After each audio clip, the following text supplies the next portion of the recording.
வணக்கம். இந்த வீடியோவில் 80 வயது ஓய்வூதியர்களுக்கு 40% அதிக ஓய்வூதியம் சற்று முன் வெளியான முக்கிய தகவல் சார்ந்து விவரங்களை பார்க்கலாம்.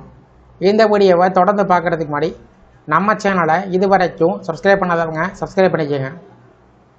மத்திய மற்றும் மாநில அரசு அலுவலகத்தில் பணிபுரியக்கூடிய ஊழியர்கள் மற்றும் முன்னாள் அரசு ஊழியர்கள் ஓய்வூதியர்கள் பயன்பெறக்கூடிய வகையில் அகவலைப்படி DA அகவலை நிவாரணம் DRல் மாற்றம், அகவலைப்படி அகவலை நிவாரணம் நிலுவைத் தொகை, 8வது ஊதியக்குழு பற்றிய தகவல்கள், அரசு ஊழியர்கள் மற்றும் ஓய்வூதியர்களுக்கு உயரக்கூடிய சம்பளம் மற்றும் ஓய்வூதியத்தினுடைய கணக்கீடு சார்ந்த அறிவிப்புகள் வெளியிடப்பட்டு வருவது குறிப்பிடத்தக்கது.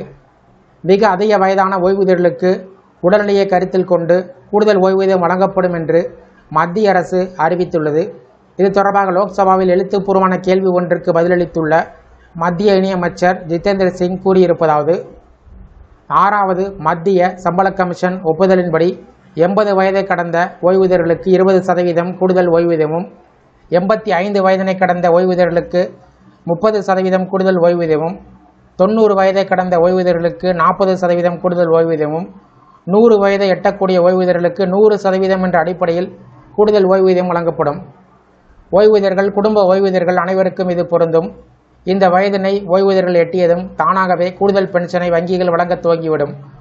வயது கூடும்போது அவர்களின் உடல்நிலையை கருத்தில் வைத்து இந்த முடிவுகள் எடுக்கப்பட்டிருக்கிறது.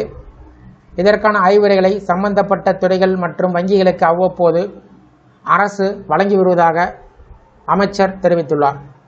இந்த வீடியோ குறித்த உங்களுடைய கருத்துக்களை கமெண்ட் செக்ஷனில் கமெண்ட் பண்ணுங்கள். இந்த வீடியோ பிடிச்சிருந்தா வீடியோக்கு ஒரு லைக் பண்ணுங்கள். இந்த வீடியோவை உங்களுடைய நண்பர்கள் மற்றும் உறவினர்களுக்கும் ஷேர் பண்ணுங்கள். மற்றும் ஒரு பயனுள்ள வீடியோவில் சந்திப்போம். நன்றி.